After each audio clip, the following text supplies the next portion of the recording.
HRTC pensioner कर्मचारी कल्याण मंच ने अपनी मांगों को लेकर प्रदेश सरकार के मुख्यमंत्री और परिवहन मंत्री के खिलाफ मोर्चा खोल दिया है। हमीरपुर जिला के सैकड़ों सेवानिवृत्त कर्मचारियों ने बस स्टैंड से लेकर गांधी चौक तक रोष रैली निकाली। सेवानिवृत्त कर्मचारी अपनी छाती पर मांगों की तख्तियां लगाकर रोष रैली में पहुंचे थे। सेवानिवृत्त कर्मचारियों ने प्रदेश सरकार के खिलाफ जमकर नारे लगाए। सेवानिवृत्त कर्मचारियों का कहना है कि प्रदेश के दूसरे विभागों के सेवानिवृत्त कर्मचारियों को 50-50 हजार रुपए की 2 एरियल किश्तें मिल चुकी हैं, जबकि एचआरटीसी कर्मचारियों को अभी तक एक भी एरियर किश्त नहीं मिल पाई है। यही नहीं, एचआरटीसी सेवानिवृत्त कर्मचारियों के मेडिकल बिल भी 3-4 वर्षों से लटके हुए हैं। ऐसे में सेवानिवृत्त कर्मचारियों के मेडिकल बिल का एरियर भी जल्द बहाल किया जाए। इसके अलावा डीए का एरियर और सेवानिवृत्त कर्मचारियों की फिक्सेशन जल्द से जल्द की जाए।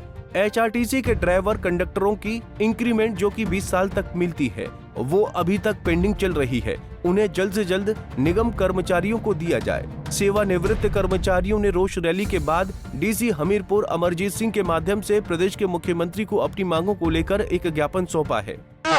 तो हो सकता है ये जो वीर भूमि हमीरपुर से चिंगारी होगी, ये आज में आपको आत्मसात होना पड़ेगा। ये चिंगारी पूरे प्रदेश में लेकर किन्नौर से लेकर चंबा और सिरमौर तक जाएगी और हमारे साथ ही दूसरे विभागों के कर्मचारी भी मैदान में उतरेंगे, संघर्ष के लिए उतरेंगे और आपको वादा कर देंगे, आपको तुरंत घोषणा करनी पड़ेगी। इन्हीं शब्दों के अन्य कर्मचारियों की तर्ज पर हमें भी ये दो किस्तें दी जाए और वर्तमान में जो आपने अभी 1 अगस्त को निर्णय लिया है, 31 जुलाई को निर्णय लिया है, उसके अंतर्गत हमारे को भी 1 लाख रुपए की किस्त दी जाए। हमारे तो साथ पक्षपात न किया जाए। जितने हमारे देय भत्ते उन सबका भुगतान किया जाए। अन्यथा आज हमने आपके गृह जिला में आकर, हमीरपुर में आकर, वीरभूमि में आकर आपको ललकारा है। हमीरपुर की जनता ने आपको ललकारा है। हमीरपुर के रिटायरिया ने आपको ललकारा है। आप जल्दी होश में आ जाओ, हमसे बात करो। अगर बात नहीं भी करनी है तो आप तुरंत प्रभाव से हमारे जो लाभ है, जो एरियर लंबित है, उन सभी का भुगतान करो। हम आपका स्वागत करेंगे, हम आपका अभिनंदन करेंगे, हम आपका धन्यवाद करेंगे।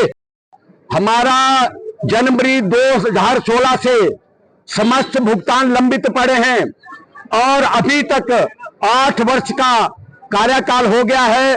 हमारे परिवहन के कर्मचारी अपनी खून पसीने की कमाई के लिए तड़फ रहे हैं, अपने एरियर के लिए तड़फ रहे हैं, अपने मेडिकलों के बिलों के भुगतान के लिए तड़फ रहे हैं, अपना जो उनकी वेतन बढ़ोतरी है उनके लिए तड़फ रहे हैं।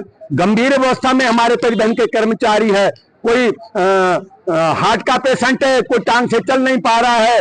तो इस हालात में हमने इनको एक मांग पत्र दिया था और मांग पत्र पर जब तक आज तक नहीं सुनी तो हमने मंडी में निर्णय लिया कि पूरे प्रदेश में हम अपनी मांगों में नहीं, अपने अधिकार, जो हमारा अधिकार बनता है, उसके समर्थन में हम पूरे प्रदेश में जन जागरण अभियान करेंगे और सरकार के विरुद्ध आक्रोश रैली करेंगे। तो हमारी जो मुख्य मांग है, 1/16 से, जनवरी 16 से जितने भी हमारे भुगतान लंबित है, चाहे 2 इंक्रीमेंटों का है, चाहे चालकों की 2 इंक्रीमेंट है, चाहे कंडक्टर की 2 इंक्रीमेंट है, चाहे 65, 70 और 75 वर्ष के बाद जो 5, 10, 15% का पेंशन अलाउंस मिलता है, उसको तुरंत प्रभाव से दिया जाए। मैं पूछना चाहता हूं वर्तमान मुख्यमंत्री जी से, आदरणीय मुख्यमंत्री जी, जब आपकी माता श्री 65, 70 और 75 वर्ष और 80 वर्ष का पेंशन अलाउंस ले सकती है, तो मेरी माताएं बहनों ने, इन बुजुर्गों ने क्या गुनाह किया है? इन्होंने क्या गुनाह किया? आपसे मेरी आपसे अपील है कि अपनी माता श्री की भांति मेरे परिवहन के कर्मचारियों को भी 65, 70 और 75 वर्ष के उपरांत पेंशन अलाउंस दिया जाए। और सबसे प्रमुख मांग हमारी है, हमारे परिवहन कर्मचारियों के साथ सौतेला व्यवहार किया जा रहा है, पक्षपात किया जा रहा है, बेईमानी की जा रही है। प्रदेश के अन्य कर्मचारियों को एरियर की 2 किस्तें दी गई, उन्होंने 2 किस्तें ले ली। हमारे परिवहन के कर्मचारियों को सुखविंदर सिंह सुक्खू जी अग्नोत्री या अपनी फूटी कौड़ी तक नहीं दी मेरे परिवहन के कर्मचारियों को। उधर ऊना में भी हिमाचल प्रदेश पथ परिवहन निगम सेवानिवृत्त कर्मचारी कल्याण संगठन ने मांगों को लेकर प्रदेश सरकार के खिलाफ संघर्ष के रास्ते पर उतरने की चेतावनी दे दी है। जिला मुख्यालय के पुराना बस अड्डा परिसर में संगठन की जिला स्तरीय बैठक का आयोजन किया गया, जिसकी अध्यक्षता जिला अध्यक्ष किशोरी लाल ने की। इस मौके पर सेवानिवृत्त कर्मचारी कल्याण संगठन के विभिन्न पदाधिकारी और सदस्य भी मौजूद रहे। हिमाचल पथ परिवहन निगम से सेवानिवृत्त हुए इन बुजुर्ग पेंशनर्स की मांग है कि उनकी पेंशन को समय पर उपलब्ध करवाने के लिए प्रदेश सरकार ठोस कदम उठाए। उन्होंने कहा कि पेंशनर्स के अन्य कई वित्तीय लाभ भी प्रदेश सरकार के पास पेंडिंग पड़े हैं, जिनको लेकर लगातार आवाज बुलंद की जाती रही है, लेकिन सरकार बुजुर्ग अवस्था में पहुंच चुके इन पेंशनर्स की मांगों को लेकर गंभीर दिखाई नहीं देती। उन्होंने दो टूक शब्दों में कहा कि यदि अब भी सरकार उनकी समस्या के प्रति उदासीन रहती है तो उन्हें संघर्ष का रास्ता अख्तियार करना पड़ेगा। हमारा मुख्य जो है पेंशन का जो मुद्दा है, पेंशन का हमारा स्थायी समाधान नहीं हो पा रहा है। हम चाहते हैं कि हमारी पेंशन का सरकार बजट में प्रावधान करे, जबकि सरकार ने ही हमें पेंशन दी है और जो अभी न्यू पेंशन स्कीम को बदला है और ओल्ड पेंशन जो स्कीम लागू माननीय मुख्यमंत्री जी ने की है, हम उसका स्वागत करते हैं। और वो पेंशन जो है HRTC के जो लगे हुए इस वक्त कार्यरत कर्मचारी है उनके ऊपर भी लागू हो चुकी है। तो हम ये चाह रहे हैं कि जब सरकार ही पेंशन को लागू करती है तो हमें पेंशन का स्थायी समाधान बजट में होना चाहिए। तो बजट में ना हो करके इस वक्त हमें प्रॉब्लम आ रही है। जैसे 2 महीने पहले हमें पेंशन देरी से मिली और इस महीने हमें कुछ आम साथियों ने संघर्ष किया तो हमें 2 तारीख को पेंशन पड़ी है। इसके अलावा हमारे वित्तीय लाभ जो है, रिटायरमेंट के वित्तीय लाभ 1/1/16 से लेकर के आज तक पेंडिंग चले हुए हैं। जैसे DA एरियर का है और न्यू वेतनमान का एरियर है और अपना हमारे मेडिकल बिल जो है वो 2-2 साल से पेंडिंग है और हमारे को चिकित्सा इलाज कराने के लिए बड़ी दिक्कत आती है। हमारे एक अंदर साथी बैठे हैं, वो कैंसर के पीड़ित हैं और उनके 2-2 लाख के बिल जो है वो मुख्य कार्यालय में जाते हैं, लेकिन 2 साल से पेमेंट ना होना एक बहुत बड़ी गंभीर समस्या है।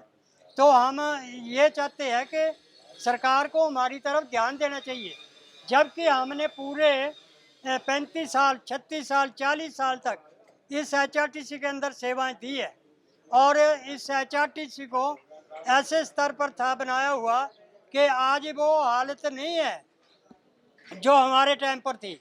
हमारे टाइम में ऐसी हालत नहीं होती थी, हमारी अच्छी थी, सुविधा अच्छी थी और इनकम अच्छी थी। आज तो यहाँ घाटे का रोना रोया जा रहा है और वित्तीय स्थिति का रोना रोया जा रहा है। उस समय हमारे को जो सैलरी थी वो भी टाइम पर मिलती थी, ओवर टाइम 22 तारीख को मिलता था हर महीने, मेडिकल बिल हर महीने मिलते थे, लेकिन आज 2-2 साल के ऊपर चली गई ये बात। कब तक ये वित्तीय लाभ हमें मिलने हैं, हम उसके इंतज़ार में बैठे हैं। हमारी मीटिंग हुई है 26 तारीख को 26/7/24 को हमीरपुर में। हमने वहाँ पर निर्णय लिया हुआ है कि अगर सरकार को एक नोटिस दिया जाएगा, मैनेजमेंट को दिया जाएगा, अगर हमारे साथ समय पर बातचीत नहीं करते हैं तो हम विधानसभा का घेराव भी कर सकते हैं और मुख्य कार्यालय का भी घेराव कर सकते हैं। पंजाब केसरी टीवी के लिए हमीरपुर से गौरी के साथ ऊना से अमित शर्मा की रिपोर्ट। हमसे जुड़े रहने के लिए हमारे YouTube चैनल को सब्सक्राइब करें और नई वीडियो की नोटिफिकेशन के लिए बेल आइकॉन को दबाएं। अगर आप ये वीडियो Facebook पर देख रहे हैं तो लाइक जरूर करें और ज्यादा से ज्यादा शेयर करें। इसी तरह के और भी अपडेट्स के लिए फॉलो करें हमारा Instagram पेज himachal.kesri।